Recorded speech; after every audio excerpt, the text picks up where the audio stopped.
The Gospel for Saturday of the 17th week in Ordinary Time is taken from Matthew 14th chapter, 1st to the 12th verse.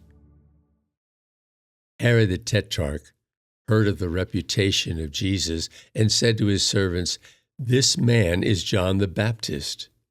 He has been raised from the dead. That is why mighty powers are at work in him." Now Herod had arrested John, bound him, and put him in prison on account of Herodias, the wife of his brother Philip. For John had said to him, "It is not lawful for you to have her." Although he wanted to kill him, he feared the people, for they regarded him as a prophet. But at a birthday celebration for Herod, the daughter of Herodias performed a dance before the guests and delighted Herod so much that he swore to give her whatever she might ask for. Prompted by her mother, she said, "Give me here on a platter the head of John the Baptist." The king was distressed. But because of his oath and the guests who were present, he ordered that it be given, and he had John beheaded in the prison. His head was brought in on a platter and given to the girl, who took it to her mother. His disciples came and took away the corpse and buried him. And they went and told Jesus.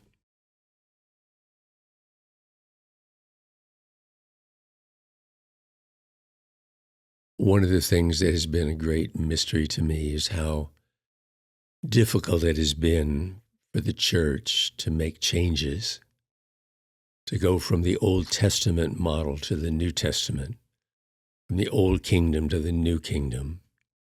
And even in the church's history, when change came about, it was always difficult for the church to make those changes if they demanded that people see things differently. God's grace is essential for us to embrace the new and integrate it with the old. It's always going to be that way. It's never everything's the same. Certain laws and rules are essential, but how we live them, how we understand them changes as we change. Take a few moments to ponder the thoughts that come to you from this reading and reflection, and then I will close with a prayer.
The closing prayer.